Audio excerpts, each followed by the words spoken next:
Hi, this is Dr. Sandhya. PMOS Polyendocrine Metabolic Ovarian Syndrome. ప్రీవియస్గా దీన్ని పీసీఓడిగా పిలిచేవాళ్ళు. ఇప్పుడు రీసెంట్గా దీన్ని నేమ్ చేంజ్ చేశారు. ఎందుకు అంటే మల్టిపుల్ ఫ్యాక్టర్స్ ఇన్వాల్వ్ అవ్వడం వల్ల. యూజువల్గా హెల్తీ ఫీమేల్స్లో మెన్స్ట్రువల్ సైకిల్ అనేది 28 డేస్ ఉంటుంది. మన బ్రెయిన్లో ఉన్న పిట్యూటరీ గ్లాండ్ 2 హార్మోన్స్ని రిలీజ్ చేస్తుంది, FSH and LH hormones.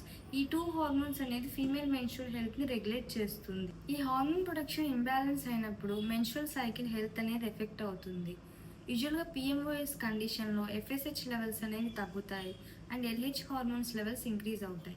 FSH hormone తగ్గినప్పుడు ఫాలికల్ డెవలప్మెంట్ అనేది ప్రాపర్గా ఉండనప్పుడు ఈ ఇమ్మెచ్యూర్ ఫాలికల్స్ అనేవి ఓవరీస్లో అక్యుములేట్ అయ్యి మల్టిపుల్ సిస్ట్ లాగా ఫామ్ అవుతాయి.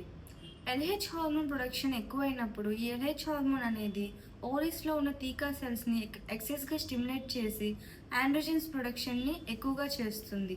ఈ ఆండ్రోజెన్స్ ప్రొడక్షన్ ఎక్కువైనప్పుడు బాడీలో హైపర్ ఆండ్రోజెన్స్ అనే స్టేట్ని చూస్తాము. ఈ హైపర్ ఆండ్రోజెన్స్ స్టేట్ వల్ల ఏమవుతుందంటే like facial hair growth develop అవ్వడం, యాక్నే రావడం, మేల్ ప్యాటర్న్ హెయిర్ లాస్ రావడం నోటీస్ చేస్తాం. అండ్ ఒబేస్ ఉన్న వాళ్ళకి ఈ ఆండ్రోజెన్స్ అనేవి ఫ్యాట్తో రియాక్ట్ అయినప్పుడు ఈస్ట్రోన్గా ఫామ్ అవుతుంది.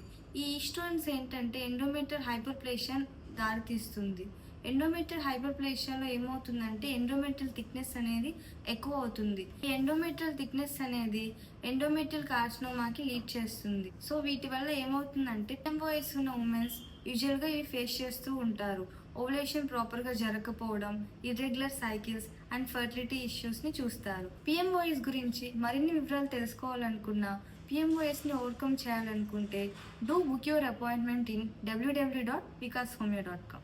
Thank you.